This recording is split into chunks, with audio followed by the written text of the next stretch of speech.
We have some important breaking news from the NHL. The new collective bargaining agreement has been fully ratified. It will now kick in 4 years. Today we're going to discuss the key points from this new agreement, discuss how it impacts both sides, and what it will mean for the league moving forward, coming up next.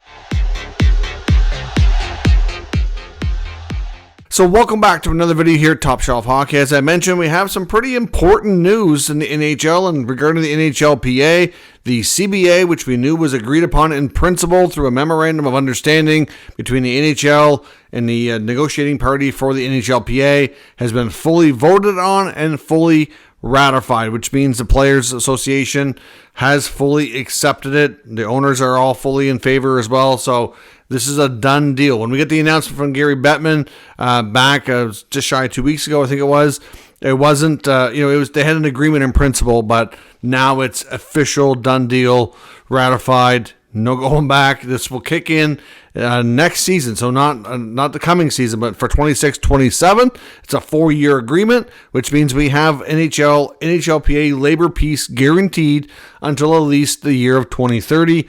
The way things have been going with the new leadership at the PA and the owners, I would suspect that there's a pretty good chance that we'll have continued labor peace beyond that. But at least until then, we know that for sure. Now, of course, here are some of the key points that are included in this CBA. Now, the full document and all the full details are going to be made available through the NHL and NHLPA websites at a later date. So some of these we're just kind of go over on a high level, and we'll get the full breakdown of everything a little bit more a bit later. But one of the big things is that we're going from an 82-game season to an 84-game season. So the upcoming year, this fall, will be the last 82-game season. We'll move to 84. That's also going to mean a shortened preseason. So the players will be happy with that. I think a lot of players I've heard them say over the years that training camp and the preseason is way too long. Players come to camp in a lot better shape than they ever did. Going back 20, 30 years ago, it was maybe a little bit different, but now it's pretty common for like 90% of your team to be, maybe not 90%, but a high percentage of the teams are arriving in their NHL cities way ahead of schedule. They do a lot of organized skates on their own before camp even starts, and then you go through all the camp stuff. To be fair, it probably is way too long. They want to get down to business and play meaningful games. And the preseason, we were seeing some teams play 6-7 preseason games. It creates more opportunity for injuries, and it just it sometimes does more harm than good. And I find it's probably fair to say that ticket sales are probably not as strong. You can't charge as much for preseason. So there is that to be factored into as well. And a lot of teams go into the NHL season and training camp, and really, is there that many spots really up for grabs? You need to see a player 6 or 7 times before you really decide if he's going to make your team or not. Probably not. So all in all, the preseason will be shortened. The regular season will be lengthened. But the good part about this as well is they are aiming to start the NHL regular season a little bit early as well. So with the preseason being shortened, I would suspect training camps will probably still kind of get underway around a similar time schedule.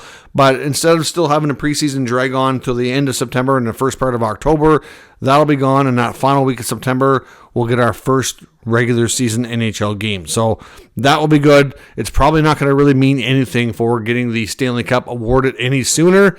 That's something for the future that we can always hope on. But hey, it's a start. More games is not necessarily something that everybody's going to be thrilled about, but there will be more opportunities for people to attend games. It's going to create a little bit more revenue, and it cuts down on training camp. So everybody involved is good there. One of the big factors as well is contracts are changing. So this is probably why we saw maybe more 8-year deals this year than we would have otherwise, but the maximum contract lengths are changing. From 8 years if you're staying with your existing team, from 8 to 7. And if you're changing teams through free agency, you can do 7 now, and it'll drop down to 6. So 8 and 7 was the normal. If you were staying or going to a new team, that'll change to 7 and 6.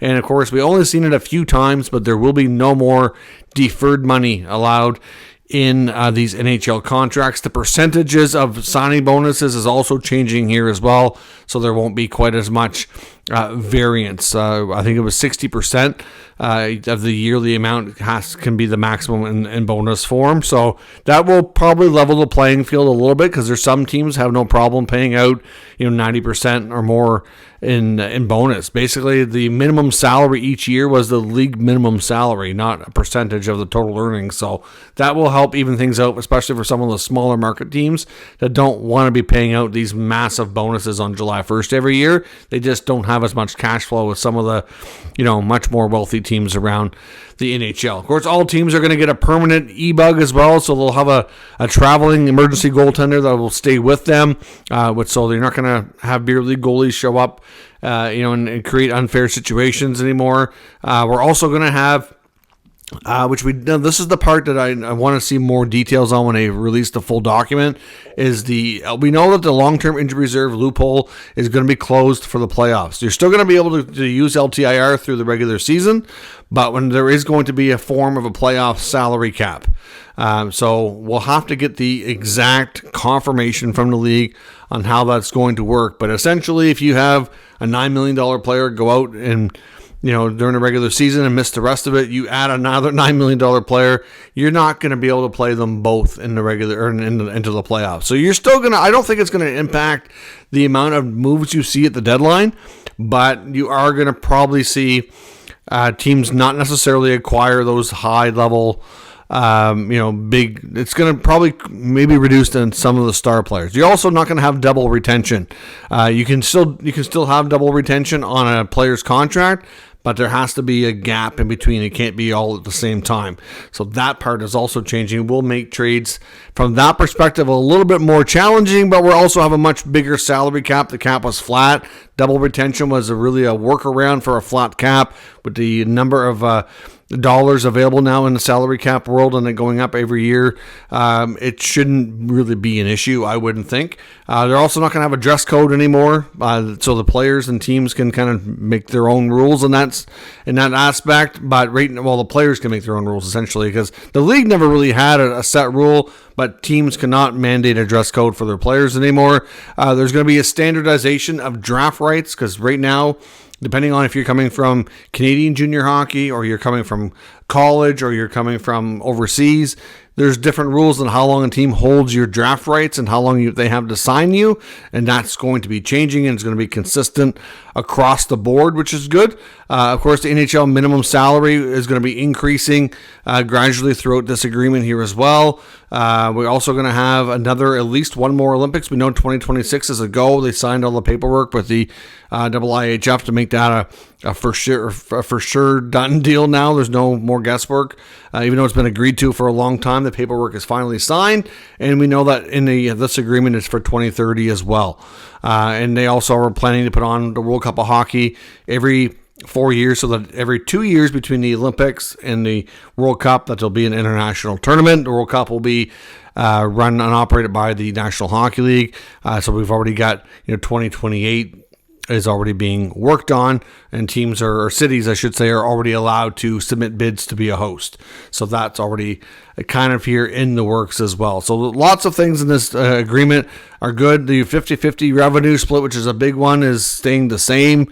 There's no changes there. Player benefits are getting better as well, which is, again, good for the players, but not as interesting for us to talk about from how it'll affect the teams and how the day-to-day operations go. But lots of good things in this deal. The big thing is for fans especially is labor peace for an extended period of time. Things, like I said, appear to be, from a relationship standpoint, as best we've had really probably ever during the Gary Bettman era. We've seen numerous work stoppages before. It's been a while since we've had one, thankfully. The last one was nothing to do with that. Of course, that was COVID related. But yeah, this is great news. That's all fully ratified and verified. I did not expect there to be any issues, but until it's done, it's not done. So this is a great situation. Like I said, we'll probably talk about this a little bit further once we get the full document released and we can kind of say 100%. There's been some speculation I've seen up there how the playoff cap will work, but it's not. I want to see it directly from the NHL. I know there's some belief that essentially that you're going to have it's going to be like your league average salary is what you're going to be allowed to spend over the cap for LTIR, not necessarily a full player contract. And And I believe your lineups from game to game in the playoffs are going to have to be compliant within the same rules as the regular seasons. But I kind of understood. But like I said, there's still some on things that are not quite clear there, which we'll do that at a later time. So let me know your thoughts on the new CBA being ratified, extended labor peace. Give me your thoughts on the agreement in the comments. We'll discuss further. If you're new to the channel, make sure you subscribe and stick around. We'll keep you up to date with all the news, rumors, and analysis of all 32 NHL teams. Thanks for watching. I'll catch you next time.